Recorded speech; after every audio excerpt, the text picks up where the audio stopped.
Doctor Abdul Qadeer Khan को बजात तौर पर मोहसिन पाकिस्तान के लक़ब से याद किया जाता है क्योंकि उन्होंने उस एटमी प्रोग्राम की बुनियाद रखी जो आज तमाम तर खतरात के बावजूद पाकिस्तान की बका और तहफ़्फ़ुज़ का ज़ामिन है। दोस्तों, जिंदा कौमों की एक निशानी ये भी होती है कि वो एहसान फरामोश नहीं होती, अपने मोहसिनों को हमेशा याद रखती हैं। लेकिन हमने मोहसिन पाकिस्तान के साथ जो सलूक किया है वो उन्हें जीते जी मार देने के बराबर है। जनरल परवेज मुशर्रफ के दौर से लेकर आज की तारीख तक एक दिहाई से ज्यादा अरसा गुजर चुका है कि डॉक्टर अब्दुल कदीर खान को उनके अपने ही घर में नजर बंद रखा जाता है। आम लोगों से भी उनको मिलने जुलने की इजाजत नहीं है। अगरचे इसकी बुनियाद सिक्योरिटी रीजन करार दी जाती है, लेकिन मुल्क अजीज की तमाम अहम शख्सियात जिस तरह सिक्योरिटी लेकर आजादाना जिंदगी गुजारती हैं, सवाल यहाँ पर यह है कि डॉक्टर अब्दुल कदीर खान के लिए ऐसा इंतजाम क्यों नहीं कर लिया जाता। अपने आज के इस वीडियो सेशन में हम सब आपको बताएंगे कि डॉक्टर अब्दुल कदीर खान किस तरह की जिंदगी गुजारते रहे हैं और अब जबकि वो इन दिनों शदीद बीमार हैं तो उन्होंने जज्बाती अंदाज में कौम से क्या दरखास्त की कि जिसे सुनकर हर चीज़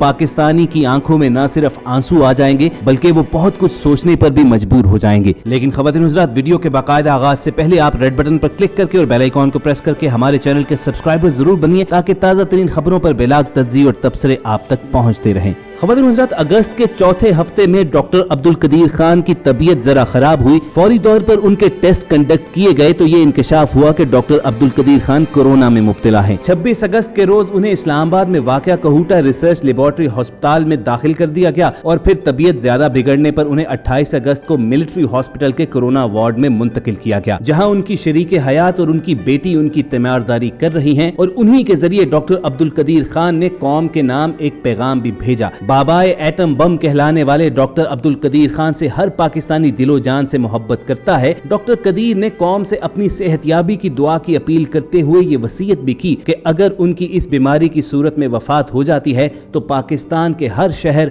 हर गांव, हर गली कूचे में उनकी गायबाना नमाज़े जनाजा पढ़ी जाए और कसरत से उनके लिए दुआए मगफिरत की जाए। सोशल मीडिया पर वायरल डॉक्टर अब्दुल कदीर खान के पैगाम के मतन में ये लिखा गया है कि हम सबको रब्बुल इज्जत ने पैदा किया है और हम सबको एक दिन मौत का मजा चखना है और खालिक हकीकी के सामने अपने अमाल की जवाबदही करना है। मैं चंद दिनों से सख्त बीमार हूँ, मेरा इलाज जारी है। मैं एक इंसान होने के नाते गुनहगार हूँ और अपने लिए दुआए मगफिरत करता रहता हूँ, लेकिन आप सबसे भी दरखास्त है कि मेरी सेहतयाबी की दुआ करें और अगर मेरा वक्त पूरा हो जाए तो मेरी वफात के बाद मुल्क के हर शहर, हर गाँव, हर गली कूचे में आपने मेरे लिए नमाज जनाजा पढ़नी है और दुआए मगफिरत करनी है। डॉक्टर अब्दुल कदीर खान का कहना था कि मैंने दिलो जान, खून पसीने से मुल्क व कौम की खिदमत की है। जो मुझे कहा गया उस पर अमल किया, कोई गलत काम नहीं किया और ना ही मेरे मुहिब्बे वतन साथियों ने कोई गलत काम किया। मेरा अल्लाह मेरा गवाह है, मैं जहां चाहता चला जाता, खरबपति हो जाता, लेकिन मुझे पाकिस्तान अजीज था, आप सब अजीज थे।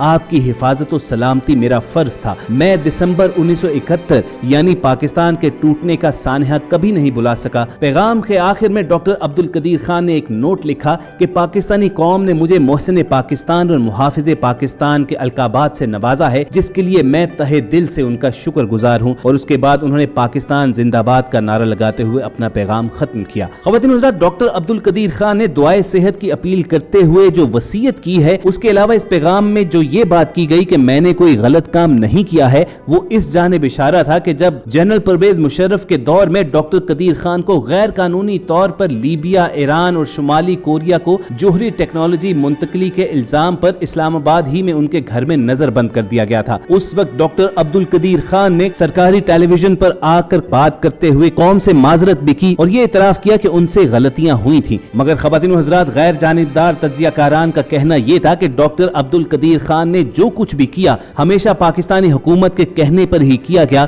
और अभी भी जब उन्होंने इस इल्जाम का एतराफ किया तो तब भी पाकिस्तान को बचाने के लिए ये सारा इल्जाम उन्होंने अपने सर पर ले लिया ताकि पाकिस्तान को जोहरी टेक्नोलॉजी गैर कानूनी तौर पर मुंतकिल करने की वजह से आलमी पाबंदियों का सामना न करना पड़े, उसे सिर्फ डॉक्टर कदीर खान का एक इनफरादी फेल करार दे दिया जाए। यकीनन ये मोहसिन पाकिस्तान डॉक्टर कदीर खान का वाला बड़ापन था कि उन्होंने अपने मुल्क की खातिर ये इल्जाम भी अपने सर ले लिया। उस वक्त जनरल परवेज मुशर्रफ की हुकूमत ने डॉक्टर कदीर खान को तमाम किस्म की सरकारी जिम्मेदारियों से सुबकदोश कर दिया और फिर उन्हें उनके घर ही में नजर बंद कर दिया गया। मुशर्रफ की हुकूमत चली गई, उसके बाद 3 हुकूमतें बरसर इक़्तिदार आईं, लेकिन इस अरसे के दौरान अब्दुल कदीर खान को आजादाना नक्लो हरकत की इजाजत नहीं मिली। पिछले 15 बरस से अपने खानदान समेत घर में नजरबंद पाकिस्तानी एटमी प्रोग्राम के बानी डॉक्टर अब्दुल कदीर खान ने सुप्रीम कोर्ट में अपील भी दायर की कि उन्हें अपने दोस्तों रिश्तेदारों से मुलाकात करने की इजाजत दी जाए, लेकिन सुप्रीम कोर्ट उन्हें रिलीफ नहीं दे सकी।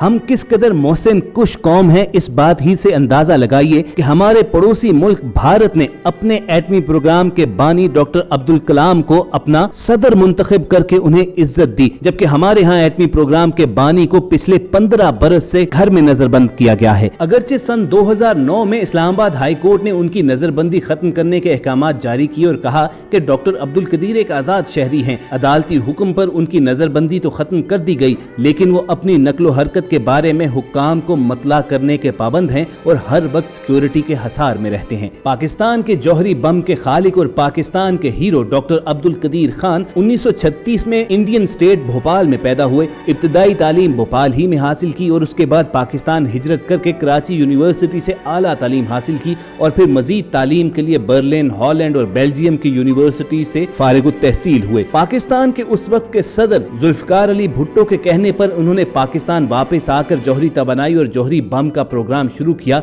और चंद साल के कलील अरसे में एटमी बम तैयार भी कर लिया। इसका सबूत 28 और 30 मई 1998 को पाकिस्तान ने जौहरी बमों के 6 धमाकों की शक्ल में दुनिया भर को दिखाया। इस अजीम साइंसदान को पाकिस्तान ने हलाल इम्तियाज से 14 अगस्त 1989 को और फिर 14 अगस्त 1996 और 23 मार्च 1999 को निशान इम्तियाज से नवाजा। लेकिन अफसोस ये कि 4 फरवरी 2004 के रोज मोहसिन पाकिस्तान के साथ उस वक्त के सदर जनरल परवेज मुशर्रफ ने इंतहाई सफाकाना सलूक किया और सिर्फ मगरिब को मुतमईन करने के लिए एक ऐसा माफीनामा पढ़वाया जिसका मुसन्निफ वो खुद नहीं बल्कि हुकूमत ही का कोई कारिंदा था। उसके बाद कई साल तक डॉक्टर अब्दुल कदीर खान को नजर बंद रखा गया और उन्हें तमाम तर सरकारी जिम्मेदारियों से सुबकदोश भी कर दिया गया। इस तरह इस अजीमुशान साइंसदान की खिदमात से पाकिस्तान कई साल तक महरूम हो गया और इसके नुकसान का अंदाजा पाकिस्तान की आने वाली कई नस्लों को होगा। अब ये मोहसिन पाकिस्तान तकरीबन 85 बरस के होकर एक ज़ईफ इंसान की तरह बिल्कुल खामोश जिंदगी गुजार रहा है। अफसोस के साथ कहना पड़ता है कि हमारी इस कौम ने इस अजीम साइंसदान की उसकी जिंदगी में बेकदरी की, लेकिन जब वो मर जाएगा तो उसकी कब्र पर फूलों की चादरें चढ़ाई जाएंगी, उसे सलामियां पेश की जाएंगी, उसके कारनामों के किस्से सुनाए जाएंगे, इसलिए कि हमारी रिवायत यही रही है कि जिंदगी में तो बेकदरी की जाए और मरने के बाद उस शख्स को वो इज्जत और एहतराम दिया जाए जिसका वो अपनी जिंदगी ही में हकदार था। ख़वातीन हज़रात, अगर आप हमसे इत्तफाक रखते हैं तो डॉक्टर अब्दुल कदीर खान के इस पैगाम को ज्यादा से ज्यादा लाइक करके दूसरों के साथ शेयर भी कीजिए और अगर फ्यूचर में भी आप ताज़ा तरीन खबरों पर बिलाक तज्ज़ी और तबसरे हासिल करना चाहते हैं तो रेड बटन पर क्लिक करके और बेल आइकॉन को प्रेस करके हम सबके सब्सक्राइबर्स बन जाइए। जल्द आपसे दोबारा मुलाकात होगी, हम सबके साथ जुड़े रहिए।